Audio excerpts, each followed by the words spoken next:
Good afternoon, everybody. Welcome to the Salina Planning Commission special meeting agenda for June 23rd, 2020. We'll call to order the meeting and proceed with the roll call.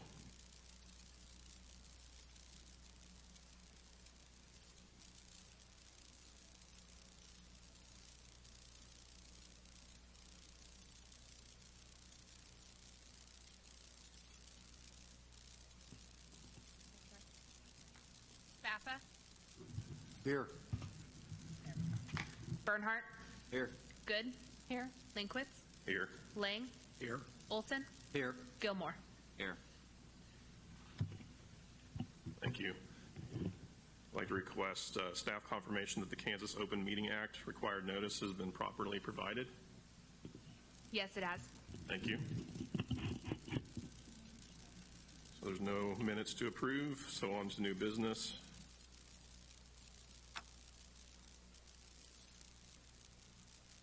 Looks like we don't have any.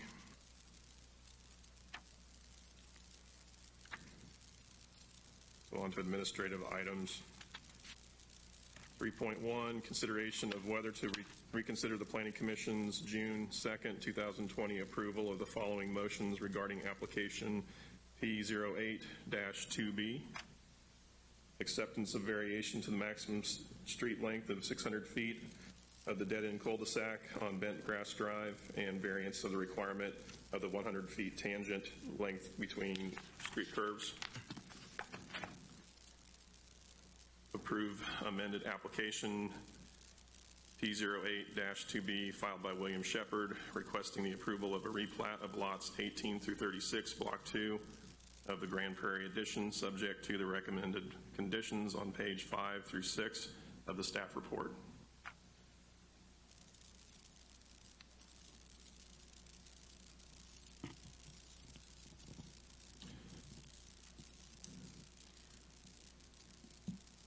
Mr. Chair, staff would like to start off with some comments. As you'll see in your packet, there was a staff report with this. This is not a planned for meeting. This was an advertised special meeting related to concerns regarding your June 2nd meeting. As many of us are aware, due to the coronavirus, social distancing, and many of the other restrictions put in place, we have been having to alter business in order to try and manage safety and communication effectively. On June 2nd, via the governor's order and other precautions put in place by the county, we conducted a meeting via phone bridge for comments, and then physically in the regular meeting room within the city county building was a minimal amount of staff along with the planning commissioners to hear the staff report and then take comments via the phone bridge. Following that meeting, we received comments from the public, both related to the ability to hear clearly as callers, but also concerns raised about planning commissioners being able to hear clearly in the room and being able to act on the items that they acted on with the best information possible. I want to distinguish that those are two different things, and we will be addressing questions related to the ability to call in and be able to participate in a public hearing, and that's why we're rehearing items for two of the zoning cases that you heard at your July 7th meeting, and those have been fully notified. This evening we're specifically addressing the item which you mentioned, application P08-2B, which is related to the replat of the Grand Prairie Addition. Specifically related to that item were concerns about audio in the room being clear enough and comments being clear enough. Those comments have been included in your packet. Why a motion to reconsider was recommended by staff is it's important that you have that discussion publicly together. I was not aware of a commissioner needing that assistance or having those concerns in the meeting. That doesn't mean that those comments weren't brought up, and we need to have that discussion and address some of those concerns. The other thing is during that meeting, staff did recognize that one of the callers that did come in, I noticed to the chair that I was not able to clearly hear them from a staff perspective and did recommend having that person call back. That person did call back. We did get to hear those comments, but I think one of the questions is, as part of a meeting, we create a record, and that is an important part of the documentation of your meeting. At this point, the record that came from the meeting itself and having that call dropped and what you heard in that room and the record of the meeting, that is the video that was taken of that meeting, that call was clearly heard on that video. And so we have two distinguishing records.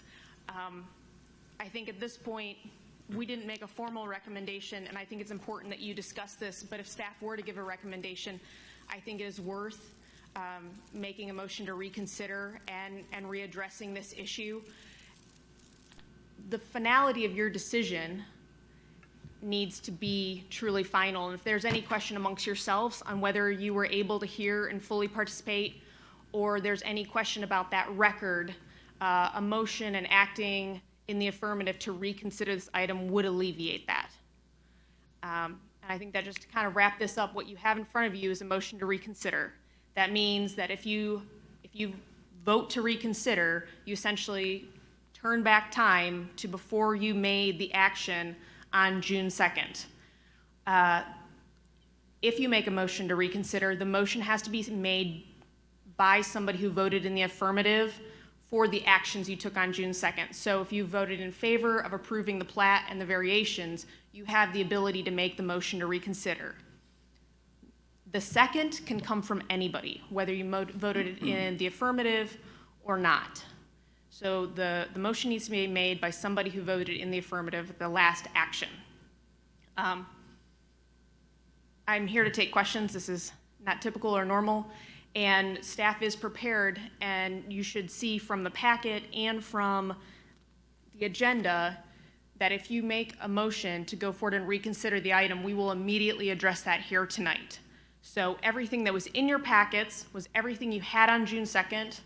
We are prepared, based on your decisions, to provide video, audio, and there is staff here to answer additional questions related to any of those items. Not directly related to the reconsideration motion, but added to your packet and available tonight are two comments that were submitted to staff last night. And so those have been made available, and they were also made available at the door, along with copies of the agenda and the packet for the public. Since it's noted that I made the comment that I could not hear, I move that we reconsider application 3.2 A, B, and C from the June 2nd meeting.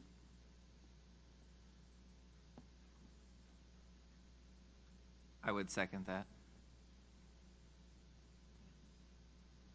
Okay, it's been motioned and seconded. Some discussion, obviously, is merited.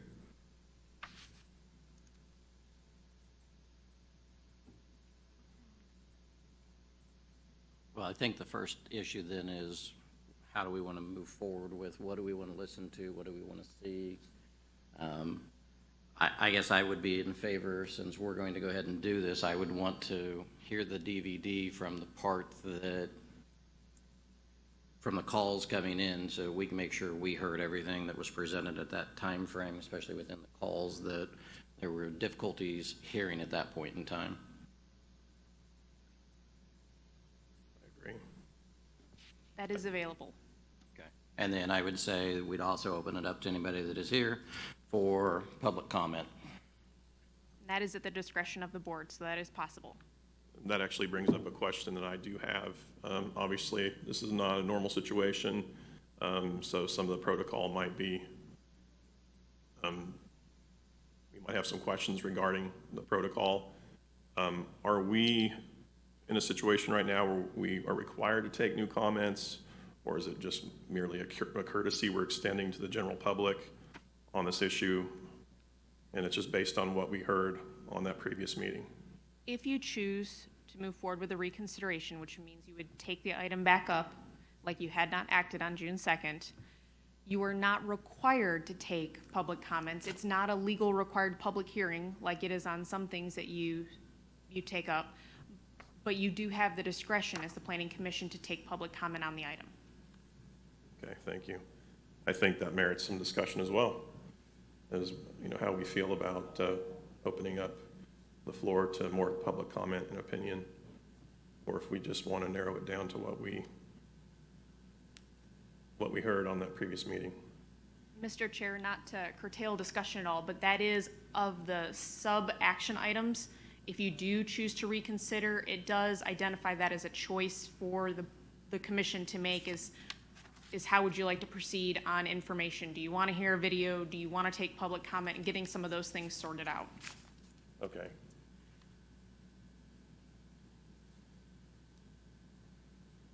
Any other comments or observations? I think we should open it up to the public. Okay. I'm fine with that. I agree. Yeah, I think because of the issues that we've had with the audio and everything else, and opportunity of people saying that they couldn't call in or weren't able to get in during that time frame, I think that you need to open it up at this point in time to make sure that everybody has an opportunity and feel like they've had that opportunity to present their information so that we can hear it. I agree with that. Yeah. Are we ready to vote on the motion? Mr. Chair, I suggest we do a roll call vote this evening for pretty much everything, just for clarity's sake. Absolutely. Okay, so if you're ready to call the vote, Margie can do a roll call. Baffa? Yes. Bernhardt? Yes. Good? Yes. Linkwitz? Yes. Lang? Yes. Olson? Yes. Gilmore? Yes. Who made the motion? You did, sir. Okay. I really didn't put it in the form of a motion, but that's okay. Motion carries. I guess, Mr. Chair, I just want to clarify. Mr. Baffa, you did make a motion to reconsider application P08-2B regarding the variations and the plat itself. If not, that needs to be clearly stated, because I think, Commissioner Gilmore, you did second that, correct? Correct. And were you under the impression that was the motion? Yes, that's what I was under the impression of. Yes. So, Mr. Baff, I just want to confirm that you made a motion that we just acted on to reconsider application P08-2B regarding the request for variations and final action on the plat. Correct. Okay. Mr. Chair, the rest of the commissioners, are you comfortable with the action you just took? Yes. Yes. Yes. Okay. With that, Mr. Chair, that would take you to the next item, in which you would reconsider application P08-2B, which is item 3.2 on the agenda.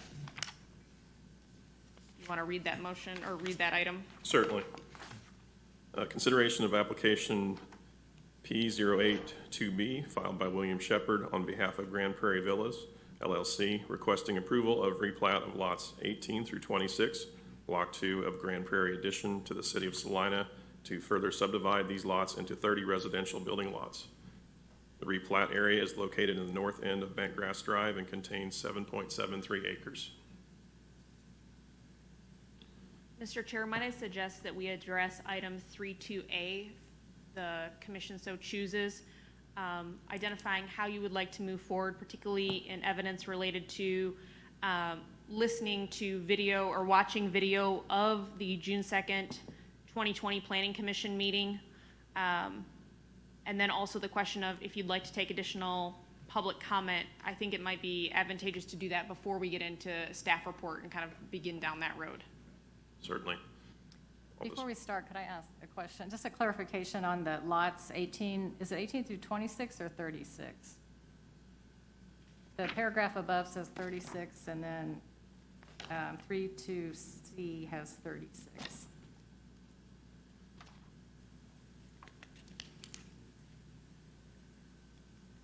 I believe it's 26. I think that must be a typo.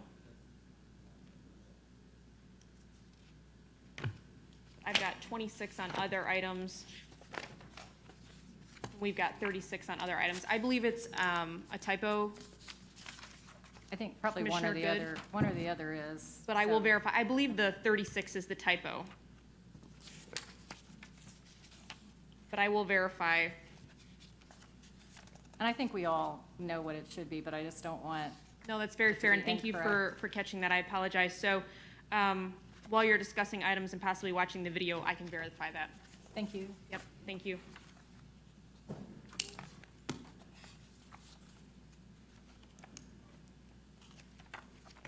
Hey, Lauren. Yes. I also have duplicates of one of the additional comments that was sent in. I'm missing one of them. I have 2 copies of one. Okay, great. I can grab you another copy. Can you tell me, Commissioner Gilmore, is it one addressing drainage or one addressing special assessments? Drainage. Okay. Give me a minute. I will bring that over to you. Mr. Chair, how would you like to proceed regarding video and additional public comments?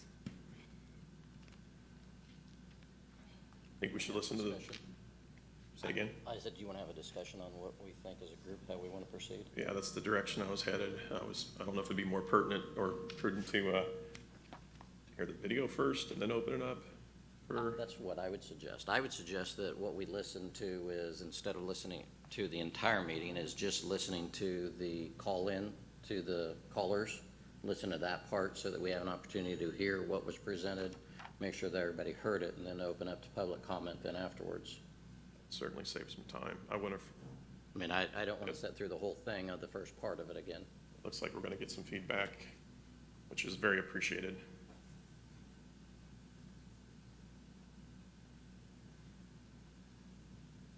Thank you,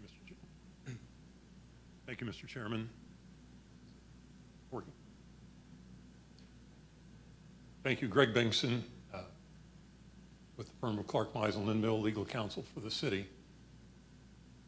I know it may take a while, but for purposes of establishing the record that you all are kind enough to establish today with regard to this matter, I certainly recommend that you hear the entire video so that there is no question as to what you heard and what you considered today.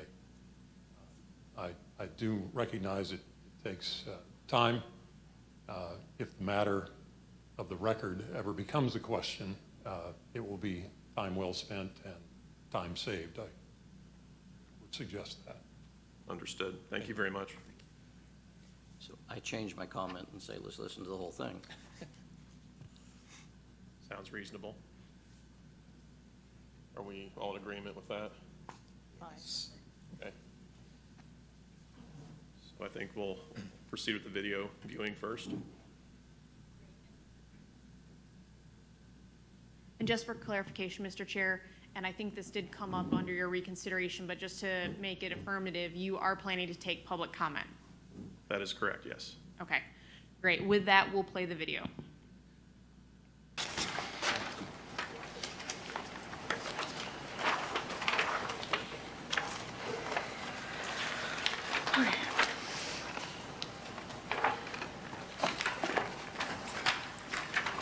So we're to administrative items at this point. Third application. Did I miss something? Yeah. The 3.3. Yeah, that's under administrative items, Oh, isn't it? Yeah, it is. Okay.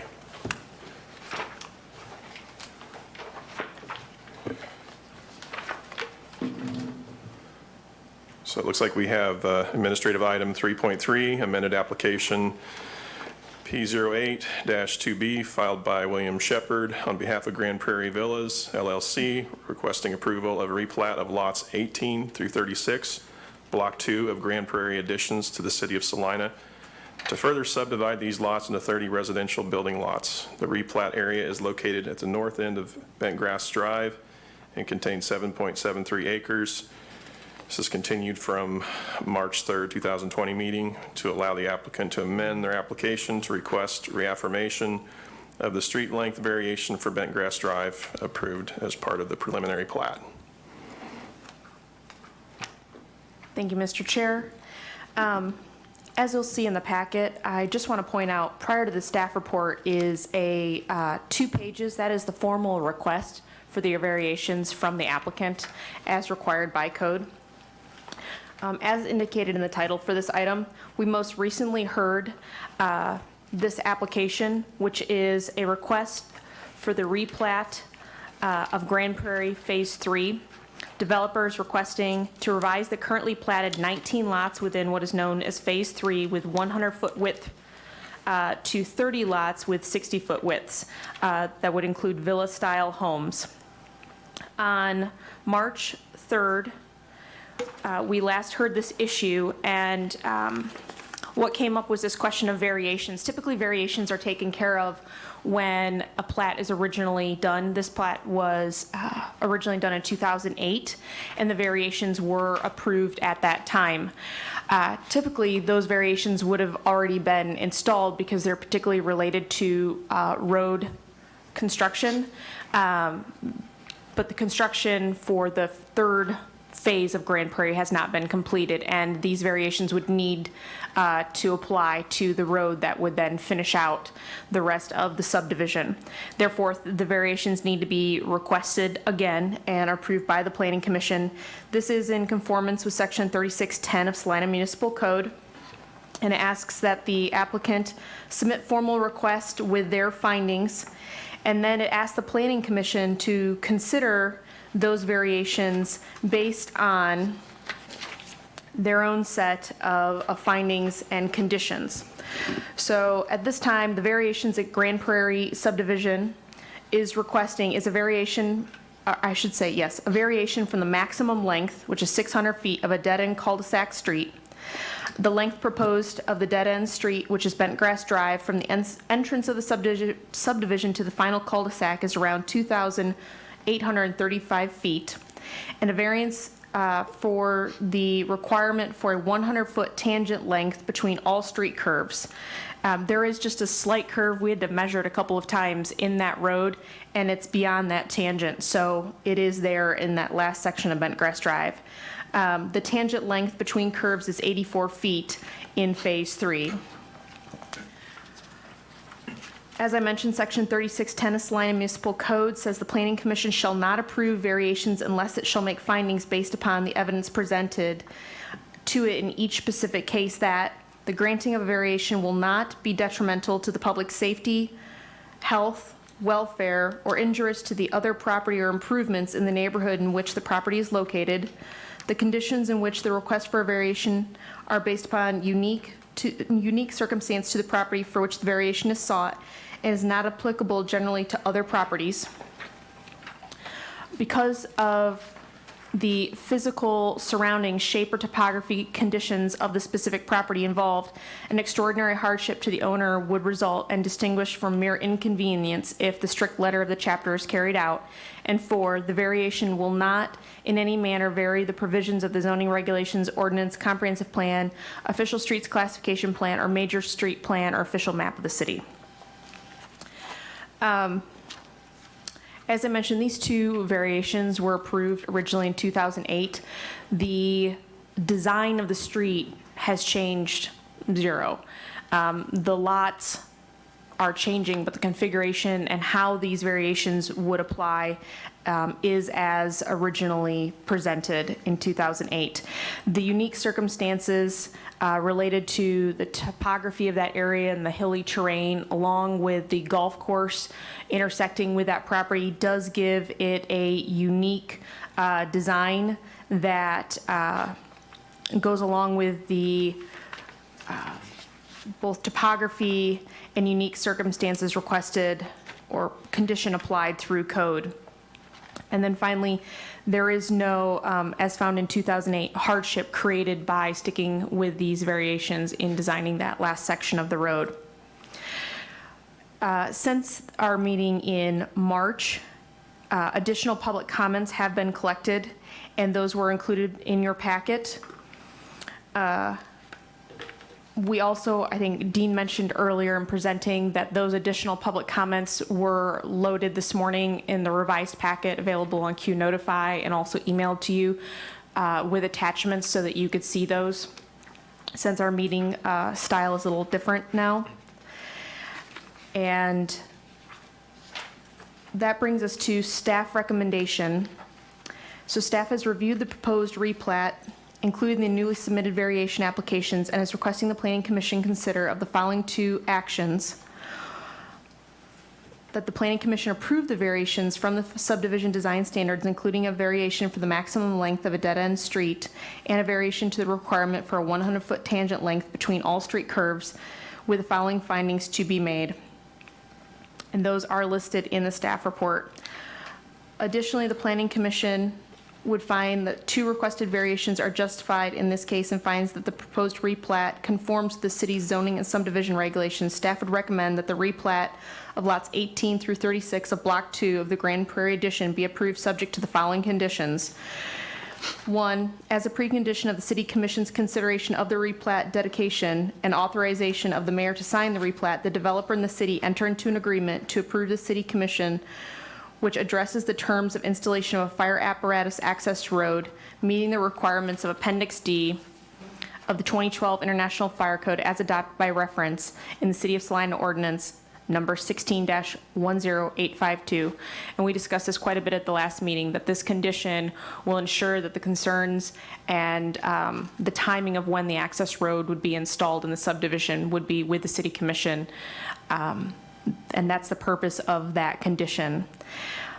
Second, as a precondition of the City Commission's consideration of the replat dedication and authorization of the mayor to re-sign the plat, the City Commission shall review and evaluate the agreement to grant a public sanitary sewer easement and drainage facility maintenance covenants associated with their Mariposa drainage pond. As we discussed in March, city staff and representation from the Mariposa Homeowner Association have been discussing drainage numbers throughout this and keep that conversation going. But as part of this and as a recommendation of the Planning Commission in your previous efforts dealing back in October was asking the City Commission to look at the contractual agreement we have with the Mariposa Homeowners Association and the management and care for the drainage pond there, and ensuring that that contract gets looked at by the City Commission in accordance with this. 3, the developer shall be responsible for the installation of all public improvements shown on the approved preliminary plat and infrastructure plans through private financing or by petitioning for the creation of a benefit district. 4, development of the replat shall conform with the city's subdivision regulations except for the variations to those regulations approved by the Planning Commission. 5, all utilities in the replat area shall be placed underground. 6, sidewalks shall be installed on both sides of Bentgrass Drive. 7, final engineering designs, including any stormwater detention plans, must be approved by the city engineer prior to beginning construction of any public improvements in Phase 3 of the development. 8, a certificate of completion for all public improvements shall be issued by the city engineer prior to issuance of any building permits in Phase 3 of the development. 9, the replat shall be revised to provide a 20-foot utility easement between Lot 13 and Lot 14. 10, the rear yard utility easements shown on the replat must be widened from 10 feet to 20 feet in width. 11, a revised and corrected final plat containing all required corrections to the plat drawings and plat certificates must be received prior to City Commission consideration of the plat. And 2, supplemental covenants addressing shared maintenance services and maintenance dues to Grand Prairie Villas must be recorded with the final plat. So you have 2 actions in front of you today. The findings and acceptance of the variations to this replat, and then finally, action on the replat itself. I do believe that the city engineer is also on the phone if you have any particular questions for him. I know there were several comments that came in related to drainage. We've had quite a bit of conversation related to drainage.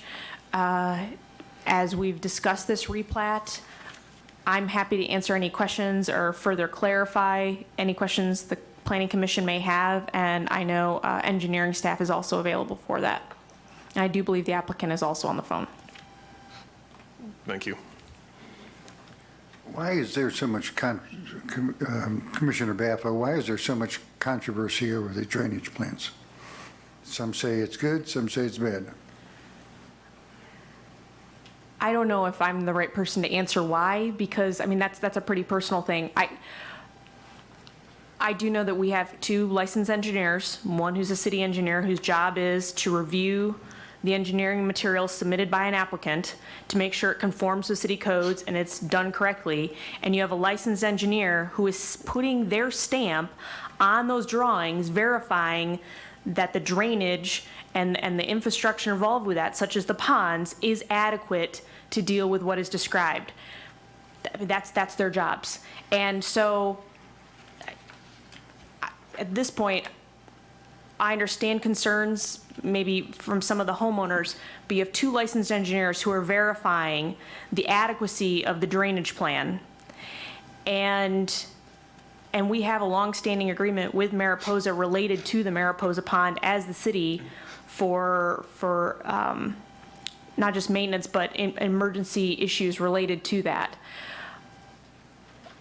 From some of the public comments that I went through, there are some calculations done by some of those individuals. I can see the logic in that, but at the same time, I think it's worth asking, and we can ask engineering staff, but there's methodology that's gone to that, and you have engineers who are trained and licensed to do that, who are stamping designs saying this will work.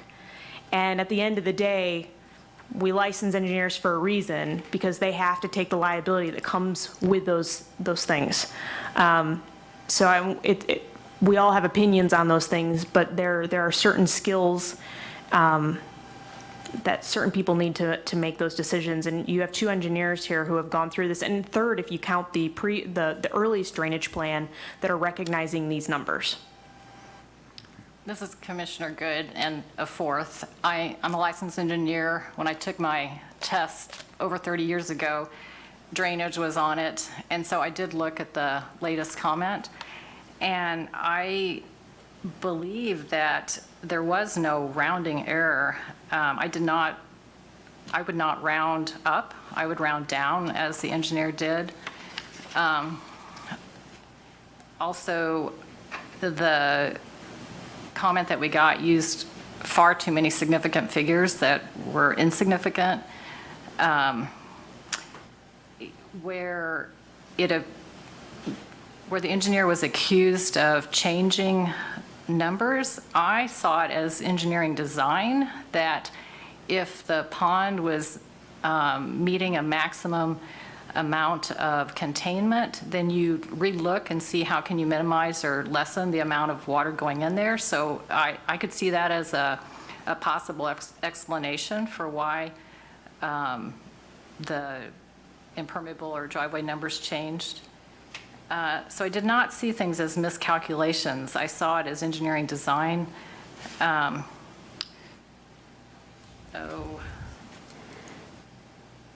Those are just some of my comments. And I also want to reiterate that we would not risk losing our license over something like this, stormwater drainage, trying to get the water to fit in a pond. I totally agree with that. I mean, it's not worth risking just to appease a developer. So I looked at it more carefully too after getting the comments, and I felt like things were done accurately and justified, not trying to miscalculate or purposely changing things to fit the need. Well, if you say they're all right, and I agree with you. Yeah, right. Do we need to hear from the engineer? Anybody have an opinion on that? One thing. Dig in. Are we in discussion? Can I mention one thing? Oh, absolutely, yeah, please. Sorry, Commissioner Bernhardt. I agree with everything you're saying. The only thing I did have a concern about, these studies were based on approximately 20% impermeable coverage. The houses that are currently going up are averaging about 35%, which throws the numbers a lot higher than what the pond's initially supposed to hold. design. That's my only concern there, is people are also adding pools, patios, decks, sheds, that type of stuff on ongoing houses. So we're just I'm just seeing a lot more areas that's going to contribute to that pond. And that is a good question. I wondered about how do they enforce that, or do they enforce it? Or They is it- don't. Should be an As long as they're under 50%. So I believe, is that the number? I can't think of the number off the top of my head. What I can tell you is, and maybe this is a good time to bring Dan Stack, our city engineer, on, but we were doing some brief surveys earlier today looking at just that. Like, you can get to this max, but like what is actually being built out to, and looking at an average of that. So, Dustin, can you see if Dan's on? He's not. Okay. At least he's not called in. Dan Stack, if you're on, can you please star 9? No, let's try this one. Hello? Yeah, this is Dan. There's Dan. Mr. Stack, can you hear us? Yeah, can you hear me? We're getting a little bit of feedback. We'll try again. Picked up the phone here. Is that better? static. Not really, no, sir. Okay. Do you have any devices on in close proximity? I do, but I've muted them. Let me see. I just closed it. Maybe does that help? Let's try again. Okay, I turned off. Yeah, that's turned way off better. My iPad. Oh my Yeah, goodness, yes, that's so much better. so much better. Dan, Okay, good. would you mind going over a little bit on the comment that Commissioner Bernhardt is wondering about on that whole on impervious surface versus lot coverage and how that's affecting runoff? Yes, and we did look into that today, and we do have some lots that are built out there and such, so you're able to kind of make those calculations, which is what former Commissioner Blanchard did, as well as Dr. Henke. So we looked into those questions and found 9 site coverages and averaged them at around 30.8%, 31%, I guess, if you round up. And that's the site coverage.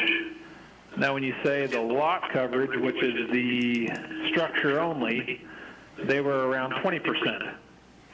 So you had some that were higher and some that were lower, but that was an average of at least 9 that we were able to get to today. And so we felt like it's not fair to say that the lot coverage for everything is going to be a maximum of 35%. There may be some that can get there, but on average, they're going to be below that. And the engineering calculations kind of take that into account with the runoff coefficients, as well as the rainfall and the time of concentration, and just the different engineering factors that an engineer has to take into consideration when they do these calculations.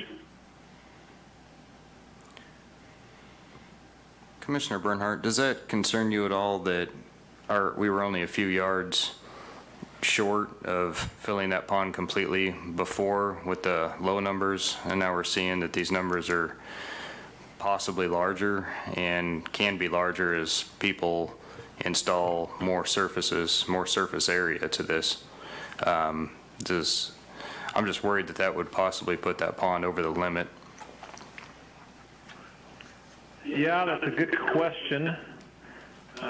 It was nice that the original engineer from 2008 oversized the ponds to give them some margin, which is helpful, as well as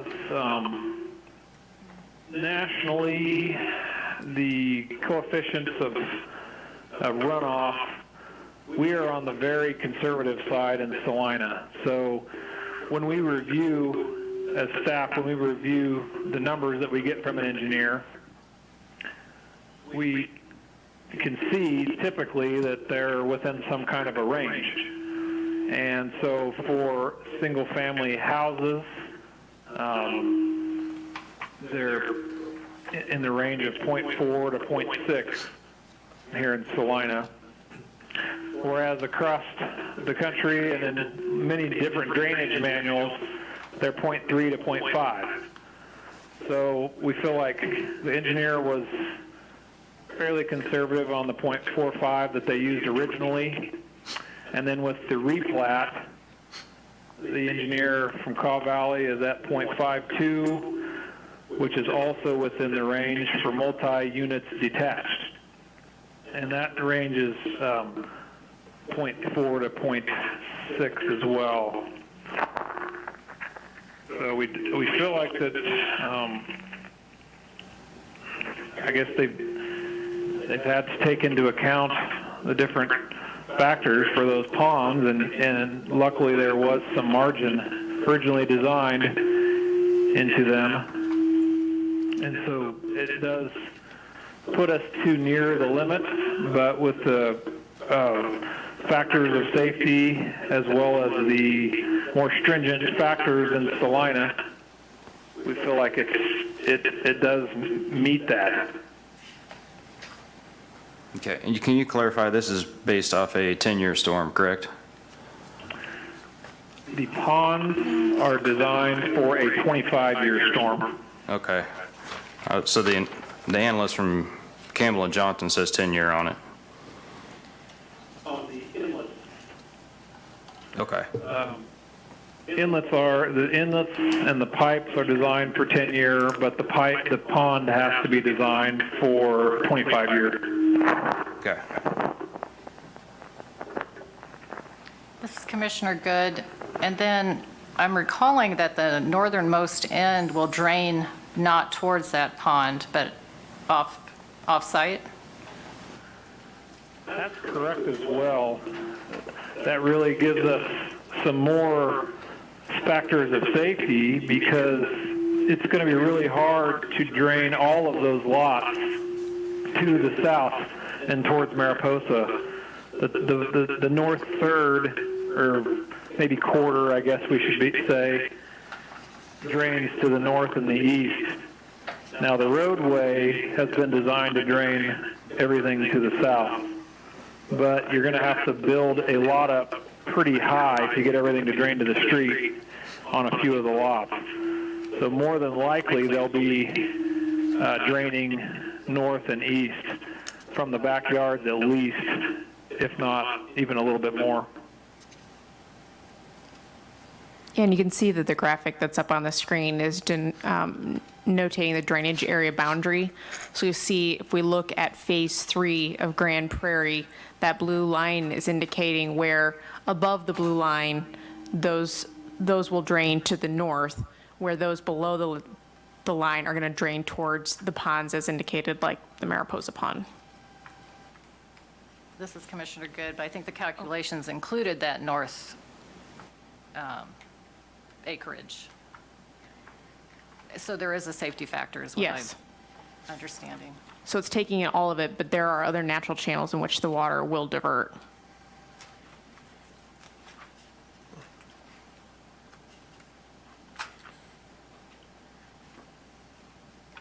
Any more questions for Mr. Stack? Since Mr. this is about cul-de-sacs, I think I asked Mr. Stack this last time if he knew why we had a 600-foot limit on cul-de-sacs. Yes, and so yes, I feel like I'm prepared for that this time at least.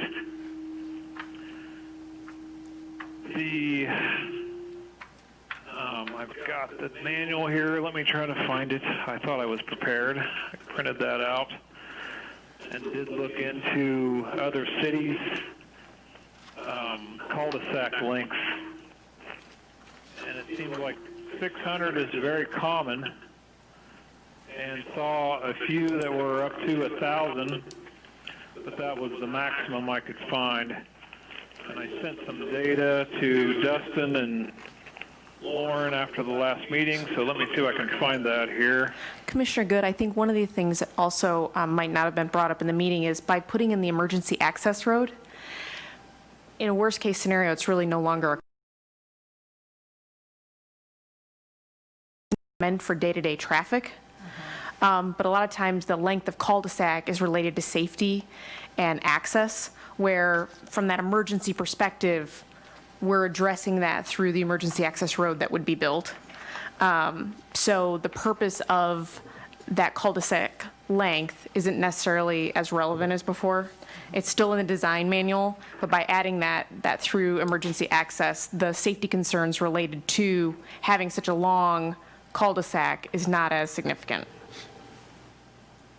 I Googled and got on a forum, it's like burbia.org. I have no idea whether they're reputable or not, but it was interesting that it was based on just like a city block and the need to get in and out, and that, so if you, just the 600 came up because of that.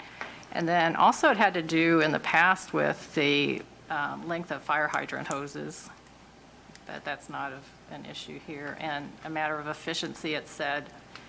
But it was interesting on that forum, it's like several people didn't know why, and they said they were asked the same question. And so one comment was, the question teaches us that if we cannot articulate a good reason for the code requirement, maybe we should not have it in our code.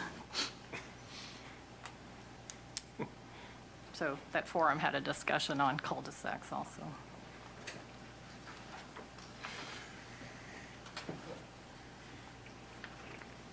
Yeah, this is Dan Stack. I'm not able to add much more than that as well. It was really hard to find out why that code requirement exists. It might just have to do with the size of the city block.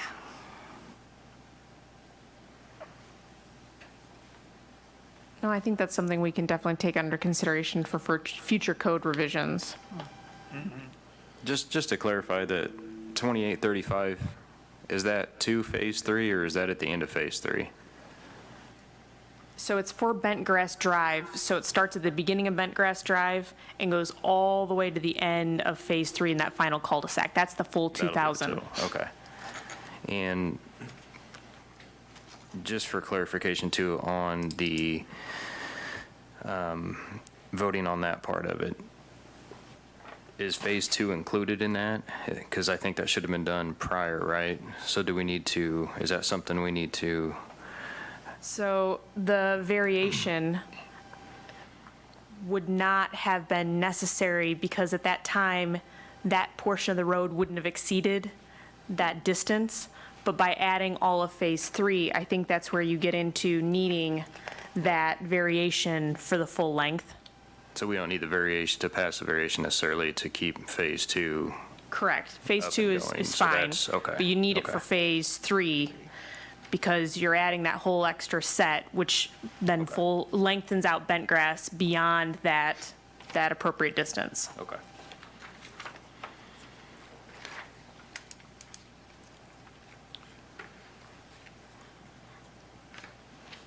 Do we have any more questions for Mr. Stack?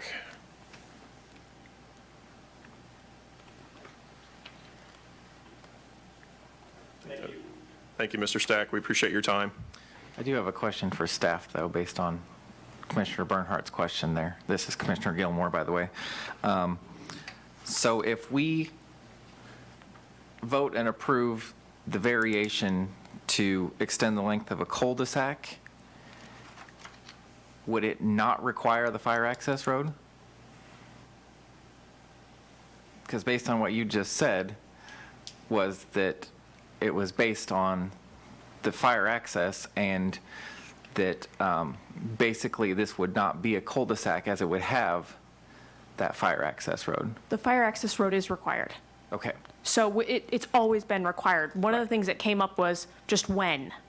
And one of the things that the community brought forward is that's great, but we feel we should have had it even sooner.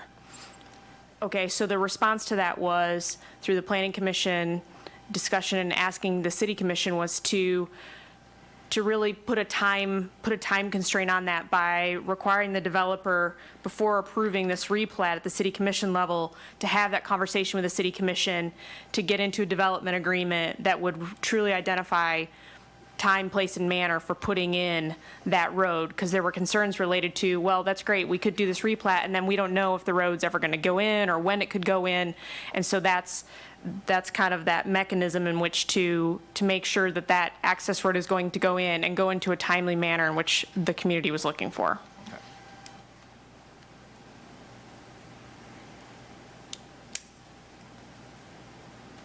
But the access road, the fire access road, if phase 1 and 2 were fully developed, would be required, not just because of phase 3.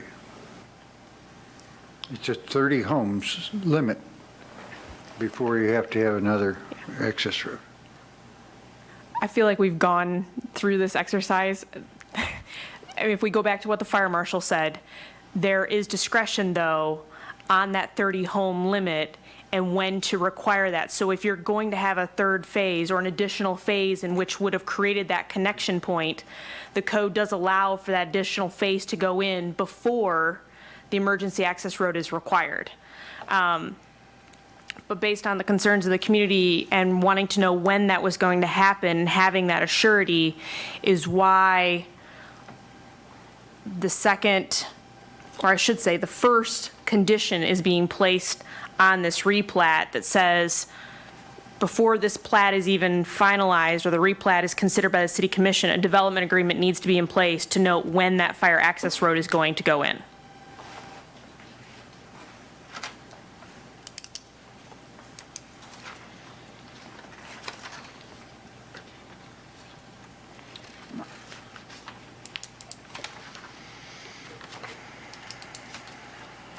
Any more discussion? So is it time to hear from the applicant?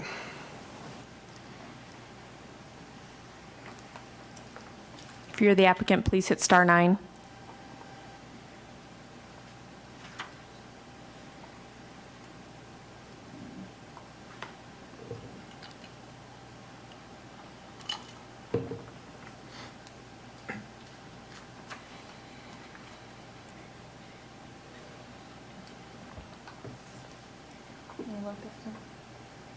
We do have somebody from the public who would like to speak, who I'm not seeing the applicant. Okay.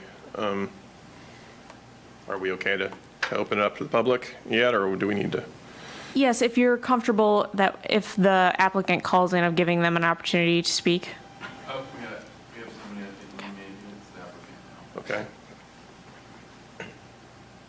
Hello? Hello, Mr. Shepherd?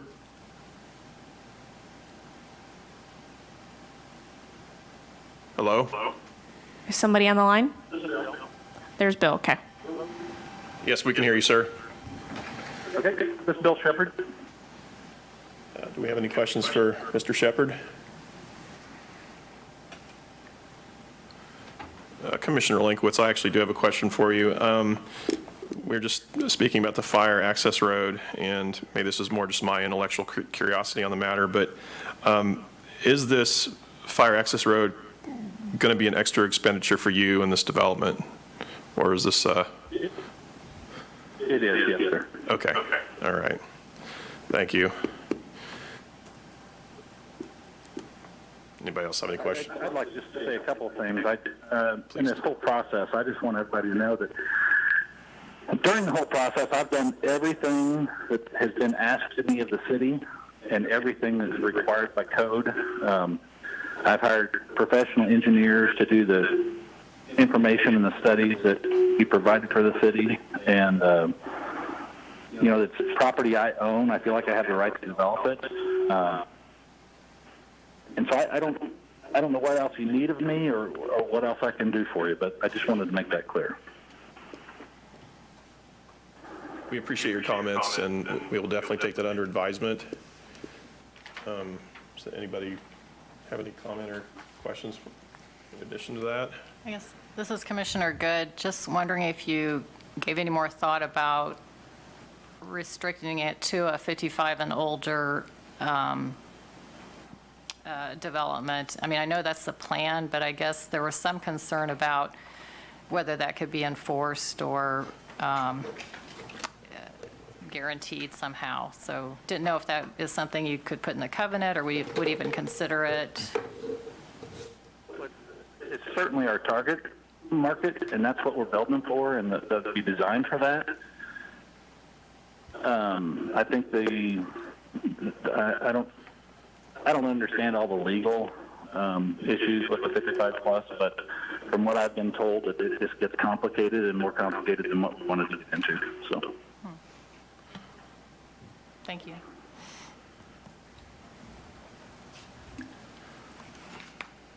Anyone else? Mr. Shepard, I think that's all we need at this point. We really appreciate your time and your feedback. Thank you.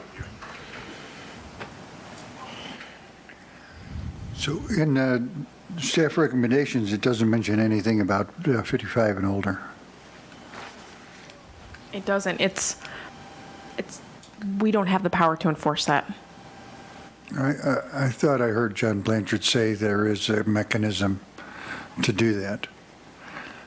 There are mechanisms in which the developer can create enforceable 55 and older scenario, but it is not something the city has the power to do. Okay, so there's just covenants then?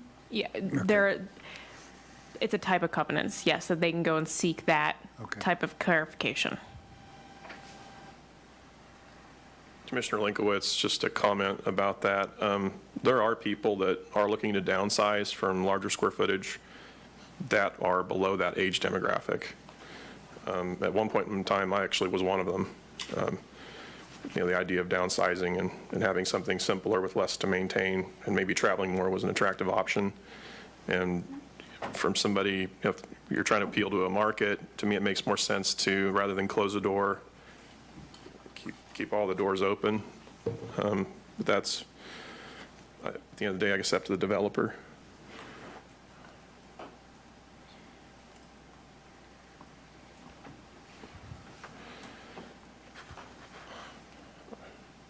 Any other discussion or? So we're open to the public at this point. Okay. Our first call is from 1013. 1013, hit *9, please. Hello?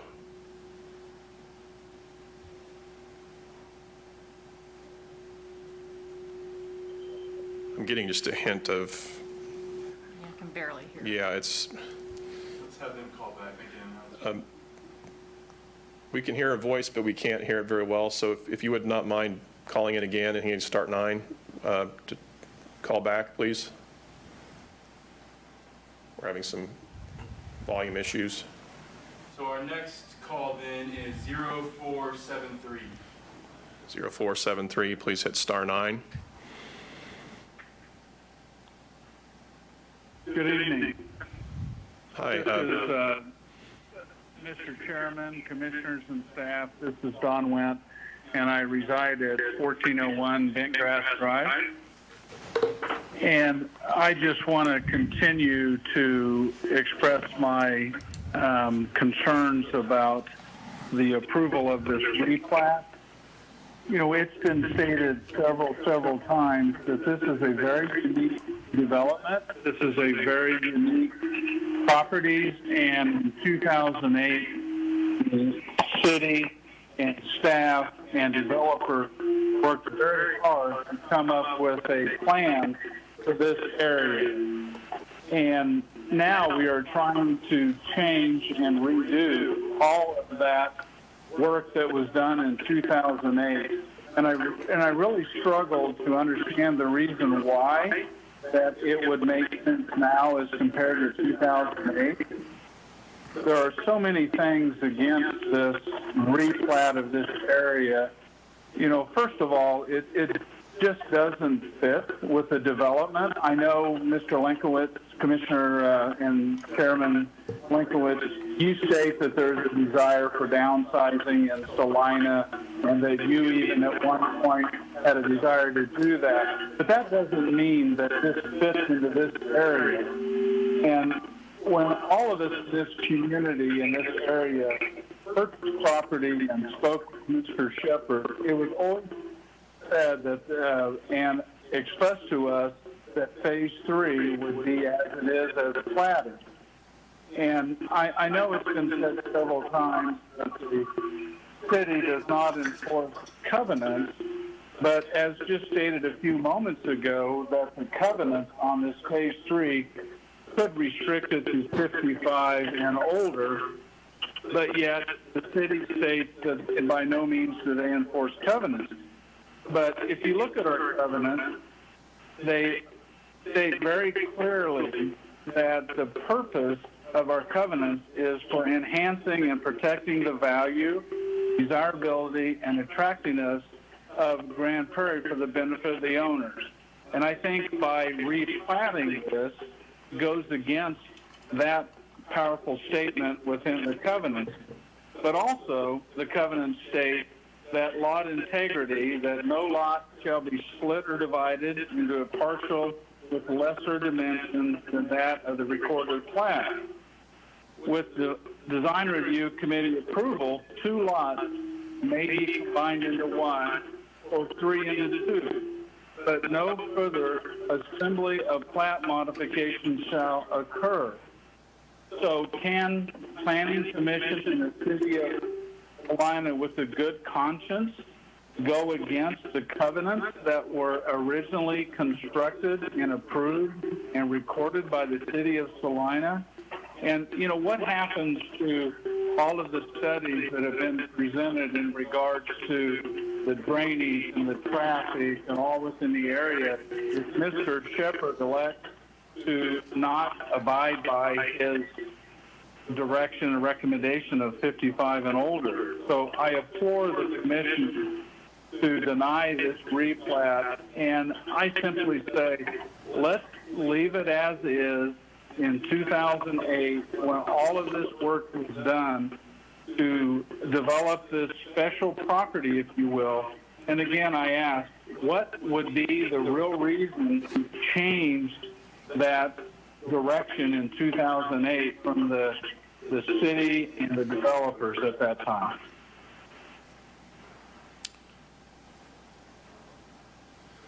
Well, we really appreciate your time and your comments, and we'll definitely take them under advisement.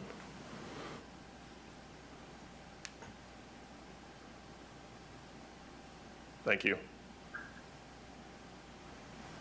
Okay, our previous caller, 1013, is back online. We'll give that one a try. Okay, please hit *9. Can you guys hear me? Yes, we can. Thank you very much. Okay. Yeah, sorry, somehow I got hung up on. I just kind of want to reiterate, this is Chris Carlson, sorry, Fentgrass, of what Bill just said about his right as a developer, but what about our rights as homeowners living around it and the price we paid for the covenants and the idea that were sold to us? Are those not as important?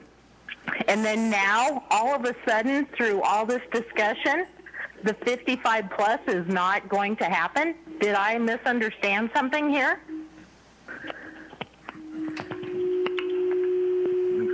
And then lastly, what I'm curious about when they were talking about the flooding into the ponds, that the top lots on the northeast would go that way. Wouldn't that be straight into the emergency exit road?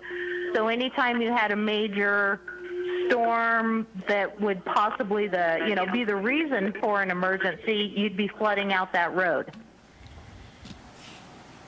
And I'm sorry, but I agree with the gal that was with Highland earlier. It is extremely hard speaking with you guys and hearing you guys on a phone.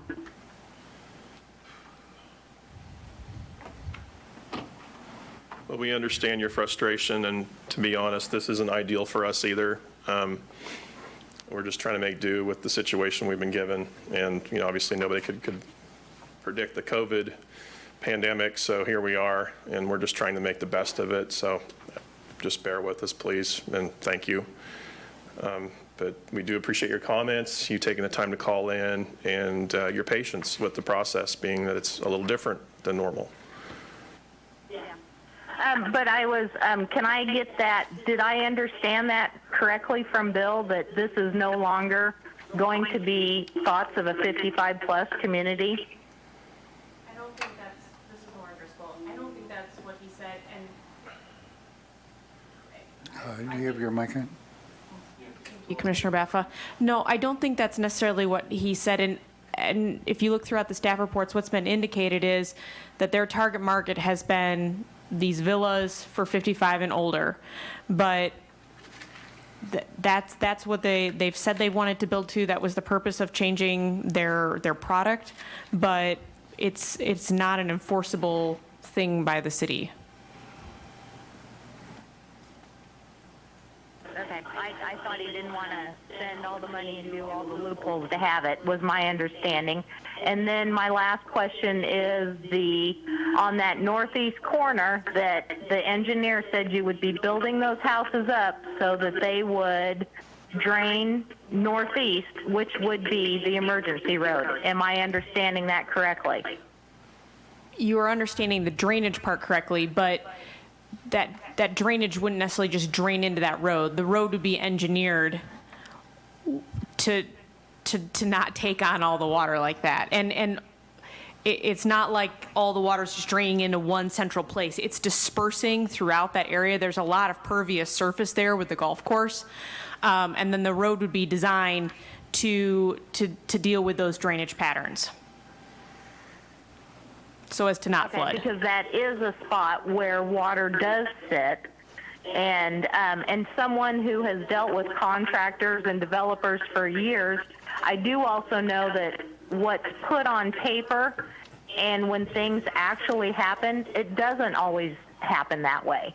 And as of someone who sat here during last year when we had a very wet year, and I know Mr. Baffa asked why we keep bringing this up, and that is the reason why we keep bringing this up, because we saw the water sit without any houses being built up there.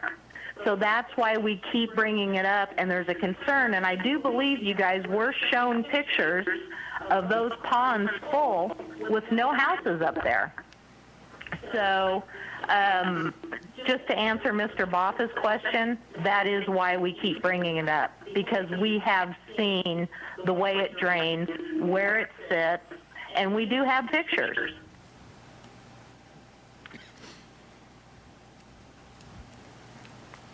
Okay, well, thank you very much. We'll definitely take those comments under advisement.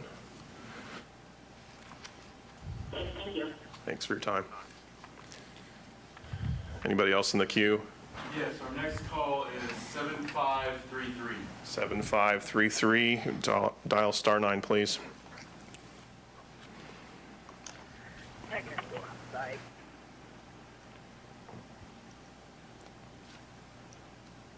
Hello? Yes, we can hear you. We just need you to identify yourself and your street address, please. Hello, if you can hear this. I'm John Blanchard. I live at 250 South 9th Street. Yes, sir, we can hear you just fine. Okay, great. There must be an open phone or an open mic or something there on your end, because as the last lady said, it is extremely hard to hear anything you say. And there is a significant delay between the TV picture and the phone. Okay, we'll take that And now I'm getting feedback through my phone, so. Okay. Do you have any Anyway, devices? Well, I'd like to, I appreciate the time and the effort and understand the frustration. Yeah, we're just doing the best we can with the From a situation. planning perspective, I just want to talk about the adequacy and the appropriateness of a replat. Mr. Shepard was correct. He does have legal rights to use his land. He also has a legal plat that exists today. He's asking to change that and go over and above what he already have approved. In my professional opinion, I believe that a condition should exist when you want to ask for more, is that you should not make the residents argue why you shouldn't do it. You should have your professional planning staff arguing all the merits of the replat and why you should replat it, why it is good planning principles, why it is consistent with the existing phase 1 and 2, and why it is consistent with Mariposa master plan that goes way back prior to 2008. I'm opposed to the replat from a professional planning perspective because if I were Ms. Driscoll or Dean Andrew, could not sit up there and tell you that I would recommend a replat that is inconsistent with accepted best practices in planning, primarily because you don't place higher density uses in the back end of a subdivision, you put them out near the main road. That's one reason why. And just to piggyback on that, it seems your city engineer, your planner, and your planner on the planning commission is good. None of them know why you have cul-de-sac length maximums. And I can tell you as a professional planner and having designed subdivisions, a significant portion of it has to do with traffic counts. And so the reason why you generally have 600 feet for a lot of homes, they figure that's probably at 60-foot long lots, wide lots, you generally have 20 lots in that subdivision. And so you're at about the high end of how many traffic counts you want with 10 trips a day. So traffic counts from a designer's side of planning is that you're concerned about traffic counts and then utilities and other things.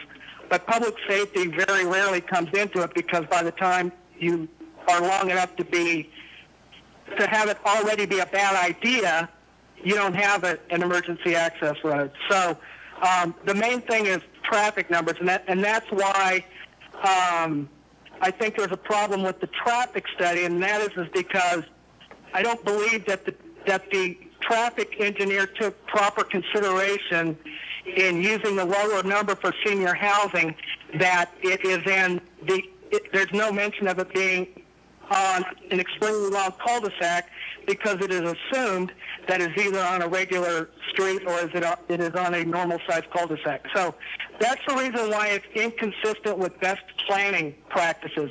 But for the purposes of your existing homeowners who purchase those lots with an expectation that what would come after that would be consistent with what they bought, you are inconsistent with phase 1 and 2. So that there, although this is not a zoning issue, if your zoning issues were inconsistent and incompatible, you wouldn't do a rezone. Third thing, and probably the most important, is that we keep hearing about Mariposa, all that area out there in the redo of Marymount Road. And this plan is inconsistent with the Mariposa master plan, which had the higher density uses out on Cedar Ridge Road and not even within the subdivision. So for all of those, and you're the planning commission, you're not the drainage commission or the emergency access road commission and all that, and I get it, you guys are tired of hearing about it, and I'm sure everyone else is too. Hey, John. But there are significant Mr. Blanchard about those things that residents have brought up. I simply want to address the planning part. And the one thing that would make me feel like this were really something that had merit would be for the planning staff, who is your advisor, I would like to see her advise you as to why this plan has merit and why this replat should move forward, because don't forget, this developer already has a legal plat. He's not being held against being able to do any, without being able to develop his property as he chose fit before he changed his mind. So I appreciate you guys' time, your effort, the frustrations with this system. I hope you're all safe, and thank you for your indulgence. Well, we appreciate your time and your comments, and just thank you. Thank you. Apparently Channel 20 was breaking up, but YouTube sound was very clear. Okay. It's clear on the phone coming through, but not on that phone. Okay. I could hear a majority of what he said, but it took some work. But I didn't hear anything.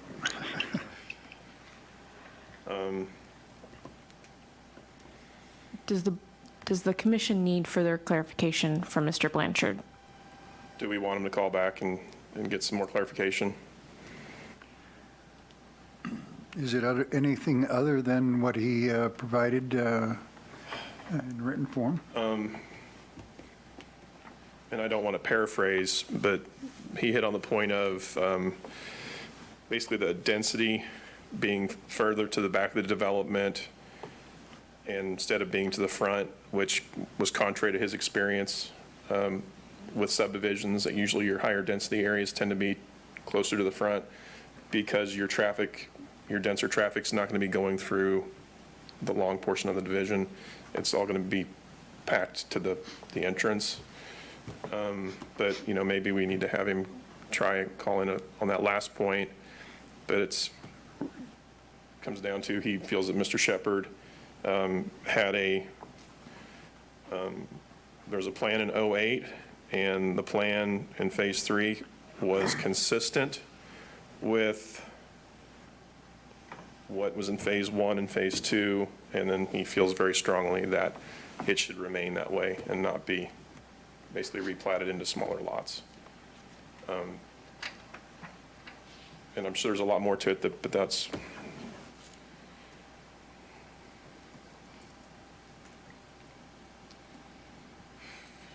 Should we have him call in again, or you think we're going to get similar audio?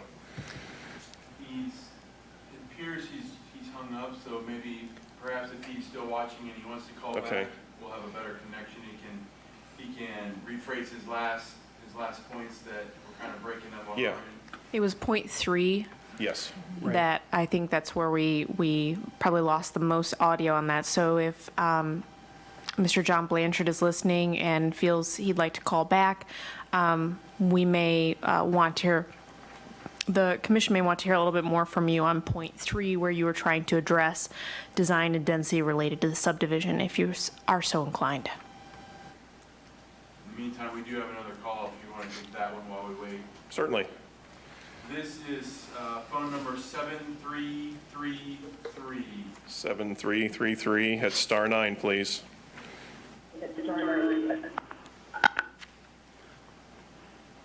Hello?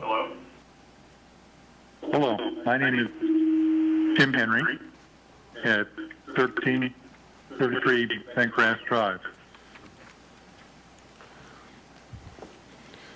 Go ahead, sir. Can you hear me okay? Yes, sir. Thank you. I'm trying to reconcile something that was written in the newspaper, Salina Journal, on January 6th, January 8th, following the last meeting. And with the history of this development and the statements that were made by Mr. Shepard, I'm not able to connect the dots. In that article, he described that the plan had been there from the beginning to have luxury villas or 55-plus housing from the start. Now, you've already heard that that's not being pursued by any type of covenant. It's a hope.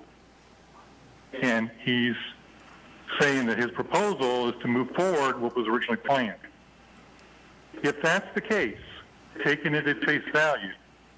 There's nothing stopping him from moving forward with those type of residences for that type of target market with the existing plat structure. So I don't know why we have to move forward and approve the proposed replat. And the prior caller, I think, raised a really good point. If you're going to change something that's been that way for 10 years, perhaps there's an expectation to explain what is the advantage to the other people that have purchased in this area over the time frame. Thank you for your time. We appreciate your time and your comments. Thank you. Is there anyone else in the queue? Sure. We're going to try dropping the conference phone Okay. and dialing it back in. So if there's a moment where there's silence, bear with us as we try to reset this phone here. Because the audio is perfectly clear on the TV. Interesting. And so we think it might be the speaker on that conference call. Okay.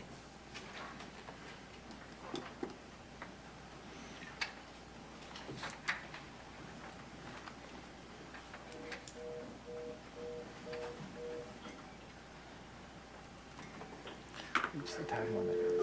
Hand cheat sheet.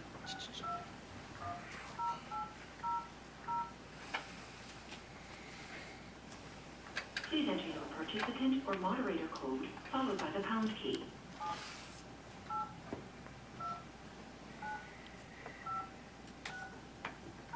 Please say your name, followed by the pound key. Continues to show. Try. Sorry, Mr. Chair, thank you. Oh, no, thank you. So that being said, is there anybody on the queue?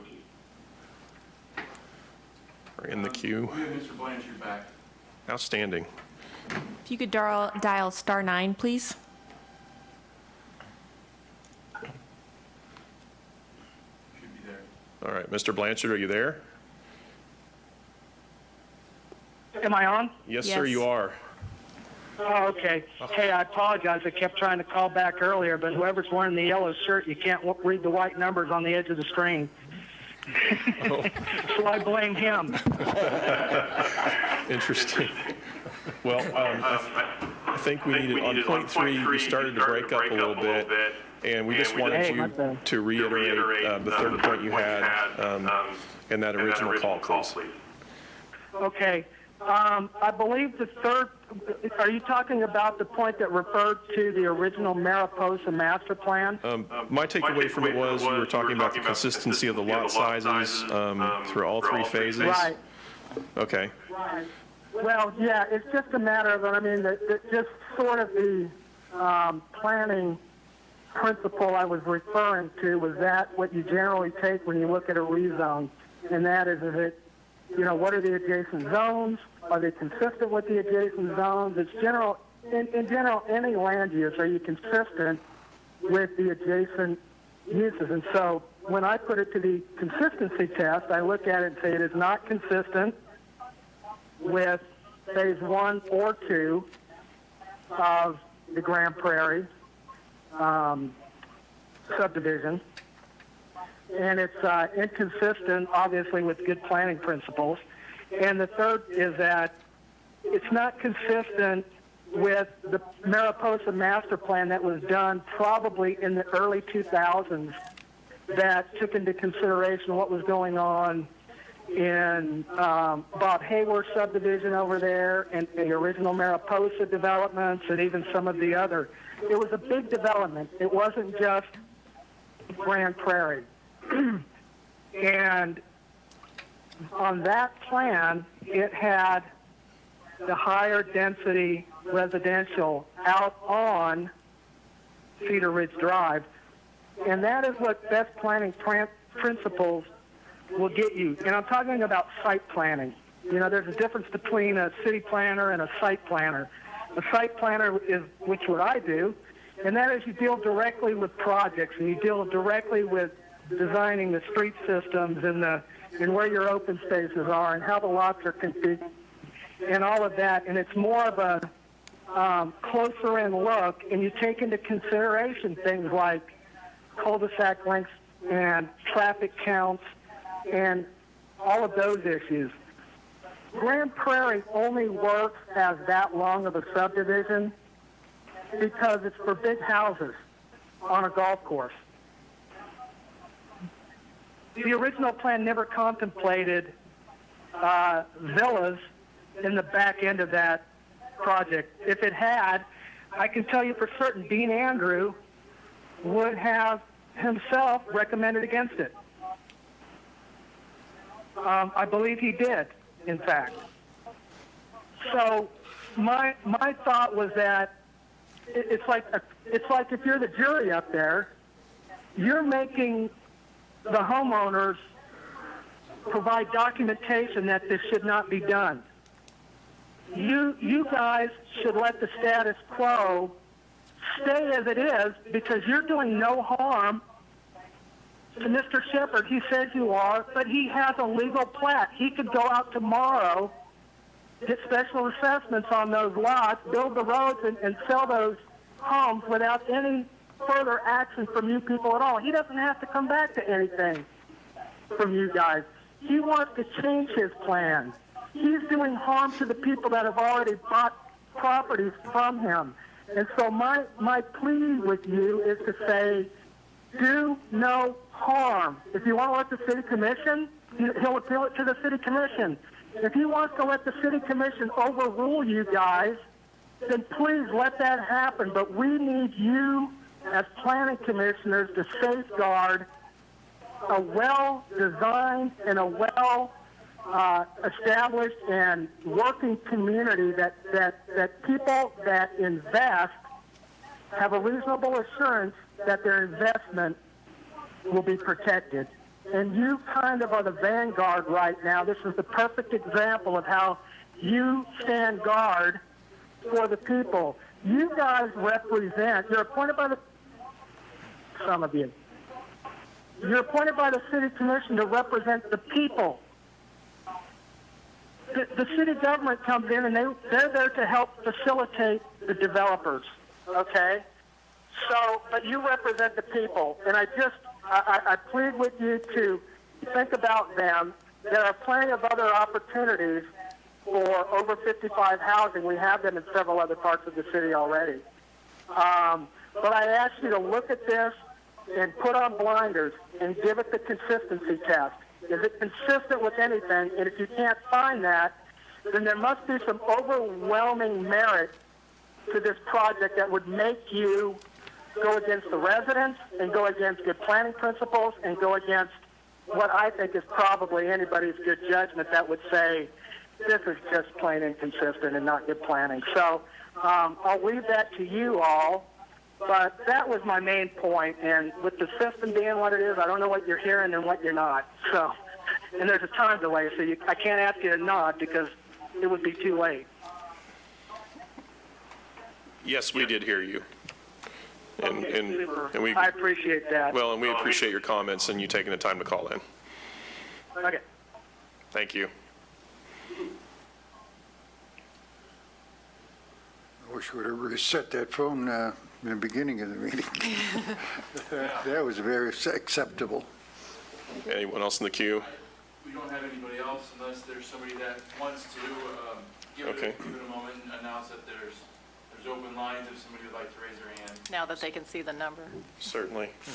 That's a good idea. Well, so we can wait a little bit for anybody that wants to call in.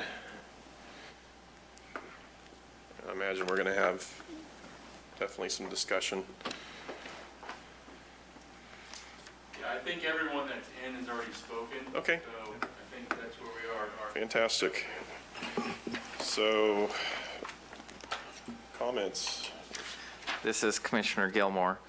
As I have heard from the interested parties and looked over the application and marinated over it, gosh, how many months have we been marinating on this now? It it just feels apparent to me that it almost comes off as kind of false advertisement to the current homeowners of the neighborhood. That, you know, they felt that they were buying into this neighborhood and were going to be surrounded by like homes. And now there's a plan coming in here to change what's being offered. And I'm not saying it's going to be changed for the better or for the worse, but it's still change, and that's not what they purchase into this development expecting. On top of that, you know, I see the need for the above 50 housing and the downsizing, as Commissioner Lankwitz mentioned. However, my concern is with the above 50 housing in this area especially.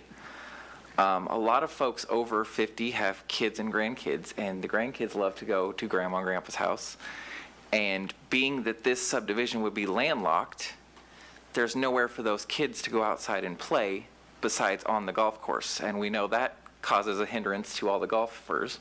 And so I see issue with that, as well as holidays are normally hosted by the matriarchs and patriarchs of the family. And so if we get these demographic living in this neighborhood and they're hosting Thanksgivings, Christmases, etc., that's bringing in more traffic as well as more parking. And we're landlocked, so there's nowhere to park. And each one of these lots, as shown, is not giving a lot of parking access either for those families coming in to potentially visit.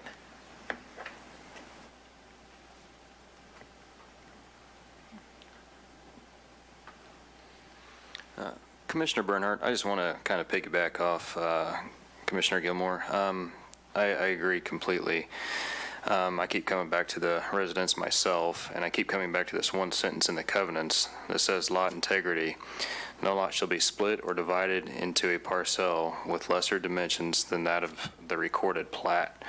So, like you said, they are being told one thing by their covenants, and it is turning out to something they didn't expect. So I just wanted to mention that one line out there.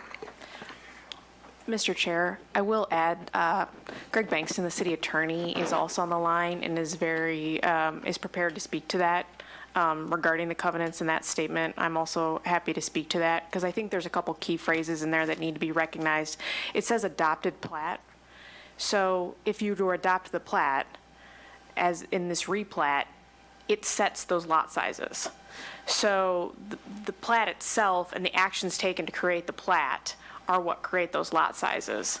And the difference between splitting lots and replatting are significantly different. So I do know Greg's on the phone and prepared to talk to that subdivision section in the covenants if the commission so wishes. Correct. I'm just looking at a homeowner perspective. I mean, when I'm reading something that says no lot shall be split or divided, we're going from 19 to 30. It's getting split or divided. I mean, Commissioner Baffa, the Planning Commission cannot regulate covenants. Correct. And so the existing homeowners have the right to sue the developer, I imagine, but we don't have a say in it at all. You know, and I feel for the homeowners, but you know, they have been without a homeowners association for all these years, and now they bring it up. I mean, I think it should have had there was supposed to be a design committee. Every house was supposed to have a basement, and one was built without. But that's not our concern. I mean, we might be concerned about it, but it's not within our purview. Commissioner Olson, and I would agree with just about everything that's been said on everybody's parts and everybody's opinion. The way that I'm looking at it is again, on the replat on the covenants part of it, the replat or the dividing of those lots was designed so that if I bought a lot that was 100 feet wide and I decided I was going to make a mother-in-law house, that I wasn't going to then subdivide that lot and sell part of that off to her. What Mr. Shepard is doing is the legal process. He had it originally replotted, went through everything, has made a decision that I'm looking to change what the product is or what I'm able to sell into this area. So I've gone back to the city and back to the Planning Commission to say, here's what I'm looking to do. I'm meeting all of the requirements of what the city would require for a new developer to go in and meet the requirements for development. So he's doing those steps. He's gone in, he's done kind of what he mentioned before is I've done everything that you've asked me. I've got the engineering studies for the safety part of it. And I will say that that has been a learning experience and was positive, at least on the access roads and everything, that what needs to be done, what does not need to be done. Did not understand those initially, but from this point, I would say that I do have an understanding of it. But he's done what everybody's asked him to do. Where it has come down to, and I agree with Mr. Gilmore, is that for those people that bought houses in phase 1 and phase 2 and thought that everybody in that area was going to have similar sized lots, that is one thing that you bought into. But that was never developed, and Mr. Shepherd still does it. So even if they had a homeowners association in place at this point in time and it had a design and review board, my guess is that he owns the majority of the lot still, so he owns the majority of the property, and his vote then carries and says, yes, we're going to replot all of these. Well, I guess I would just add, that's one of the reasons, it's, Mr. Blanchard said it himself, there's a big difference between what he does and what city planners do. He's a landscape architect, and he's talking about site design. Do I disagree with some of the comments that he's making about optimal, best practices when it comes to site design? In a perfect scenario, yes, it would make sense to have the multifamily up front. But one of the things that we have to do is we have to look at the rules in place and the regulations in which we have to filter these applications that come through. And there is nothing that stops us from this replat. And it is, when talking about like uses and the community or character of the neighborhood, we're not even changing zoning. Still same zoning, still R1. So we're not even trying to bring together non-like uses. So are there different design features that maybe could have been done differently, or if they had been thought about sooner, or those types of things? Yes, I think we could all have a nice roundabout discussion about that. But what does the subdivision code say, and what does it allow when it comes to this replat, and what's being asked is within code. Thank you. Do we have someone in the queue?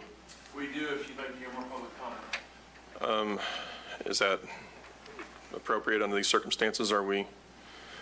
Chair, this is not a formal public hearing, but it is, for discussion's sake, I think you guys need to decide kind of when you're going to call it. Okay. And it's probably...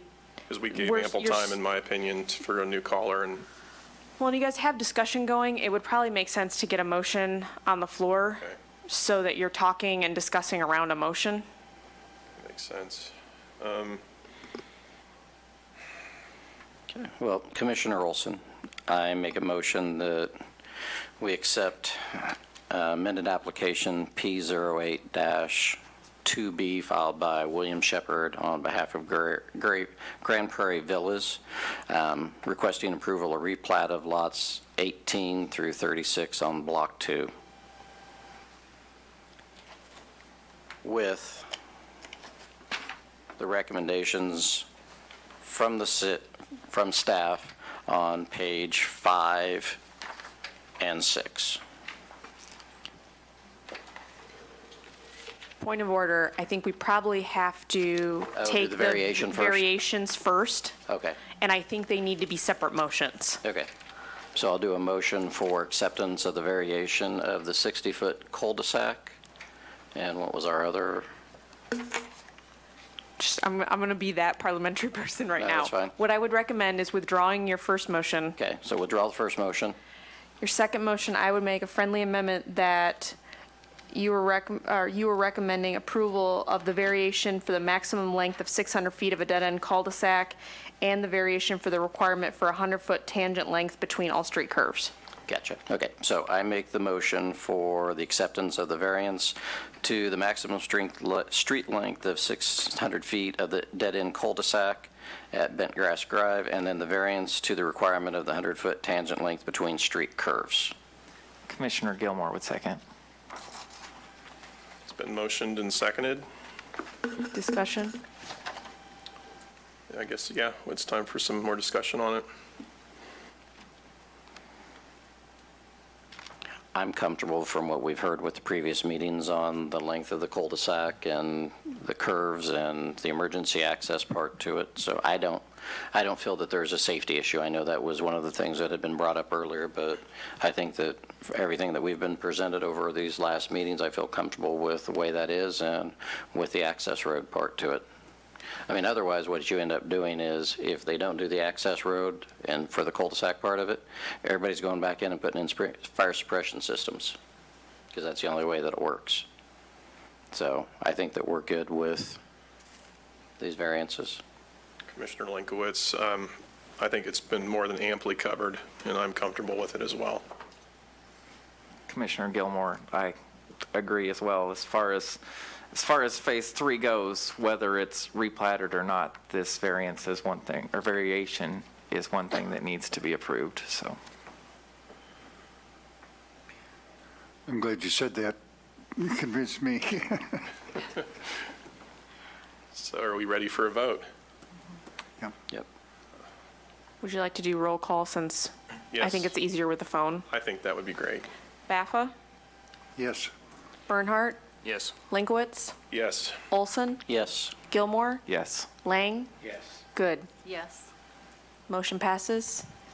Outstanding.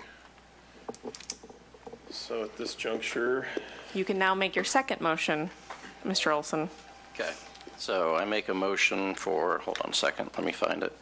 I make a motion to approve amended application P08-2B filed by William Shepard requesting the approval of replat of lots 18 through 36 on Block 2 of the Grand Prairie addition, subject to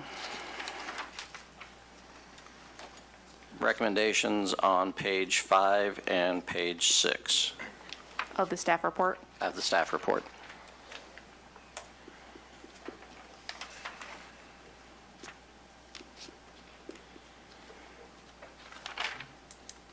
I will second that. Discussion?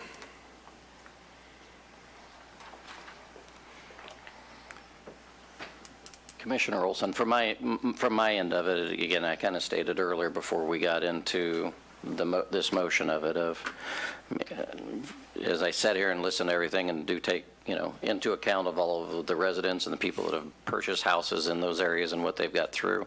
But when I look at other areas, and I mean, we approved another development in that same area that would probably have sight lines into this development also. That's going to have the same size plots is what this replat is going to be. Similar price point as well. Yeah, similar price point, so it's in the same area, and then to the east of it, there's a future development that's going to be townhouses. So, and again, I agree with Lauren that we're not changing it from R1 to an R2 situation. We're just looking to change the size, and everything that's been presented to us wouldn't tell me that there's not a reason not to. I could say that maybe the prices of the homes are going to go down, but it's all speculation. Commissioner Linkowitz, obviously it's a complex issue and a bit of a quandary for me, honestly, but I think I have worked my way through it.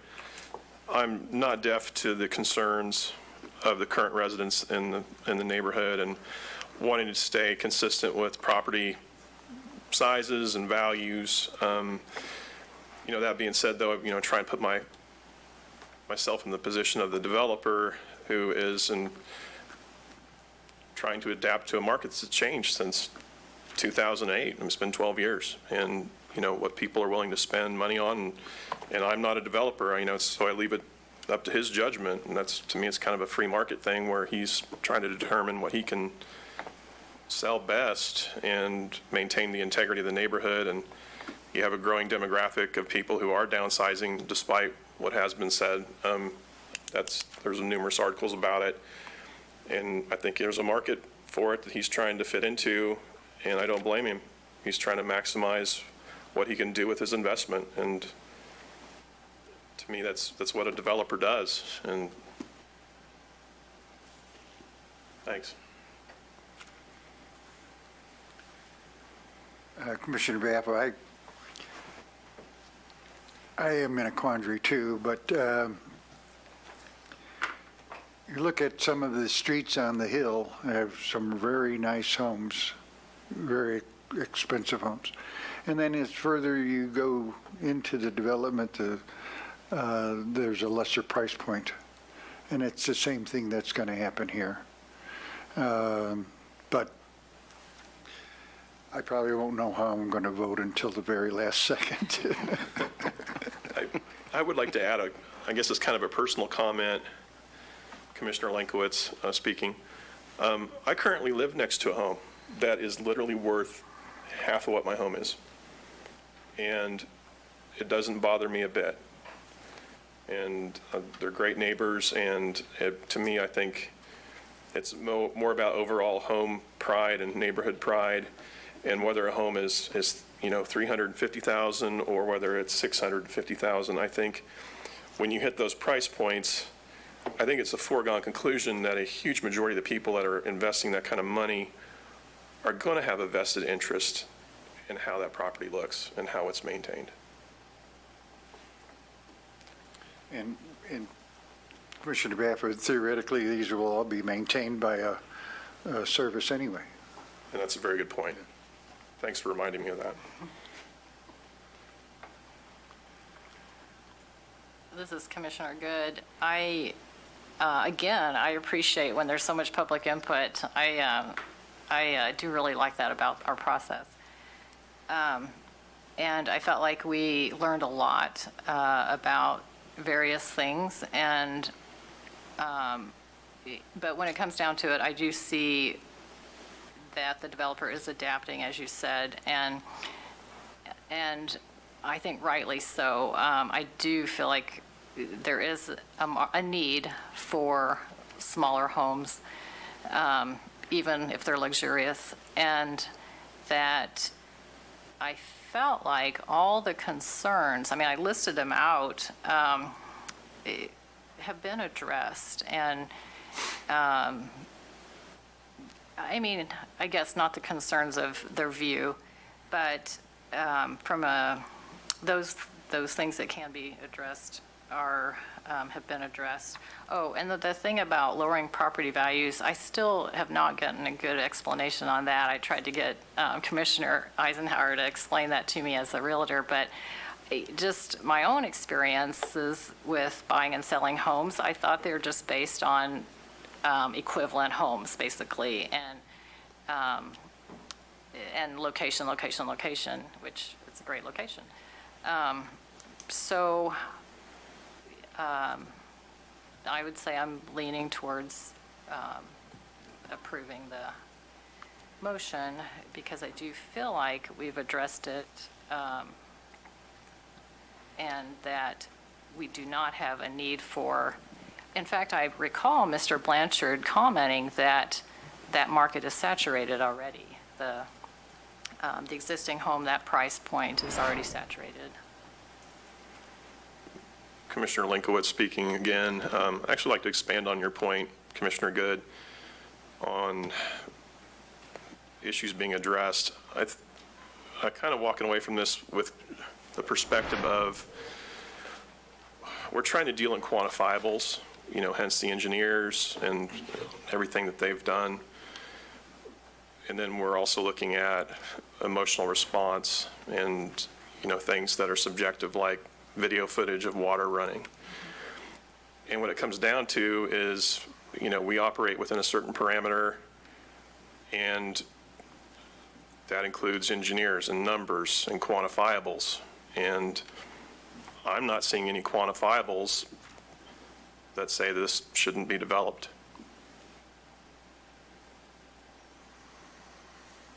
Commissioner Gilmore, I too, obviously, am in a quandrum. I mean, it's very, very difficult decision. I feel that had the applicant come in with the PDD as originally projected, I think it would have been an easier decision.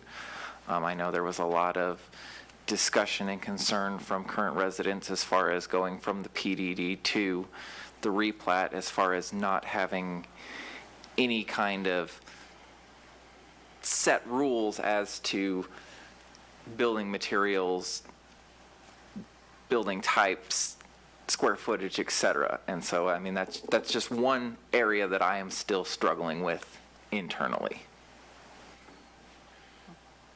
Commissioner Linkowitz speaking. I understand where you're coming from, and I like to use the term kind of a moral vacuum, or, compartmentalizing. And Commissioner Boffa made a comment earlier, and it's been mentioned previously at previous meetings, that at the end of the day, what we're operating with is not covenant enforcement. And if something happens with this development that the other residents are not happy with, it's a civil matter that they're going to have to pursue litigation against the developer. But it's really not our job to intervene on their behalf. And, I may have my opinions on what materials should be used or not used, but it's not relevant to at least to what I'm talking about at this point, or what we're voting on, for what it's worth. I appreciate that.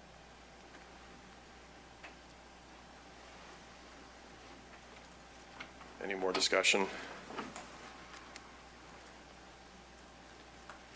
I guess call for the question. So Suggest a roll call vote.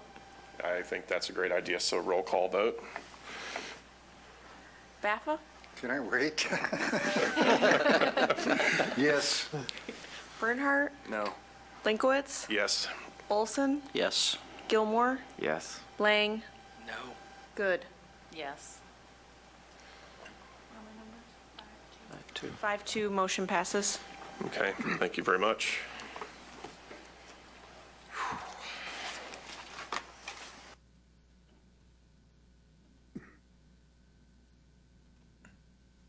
Mr. Chair, that does conclude the video from the June 2nd, 2020 Planning Commission meeting. Staff would suggest a 5 to 10 minute break just to reset before we begin discussion. It will also allow us to switch out a cord that will make the graphics easier to see. Okay, sounds good. So What time then? So what time is it, Margie? let's shoot for 6:10. So come back at 6:10? Sounds reasonable to me. Okay.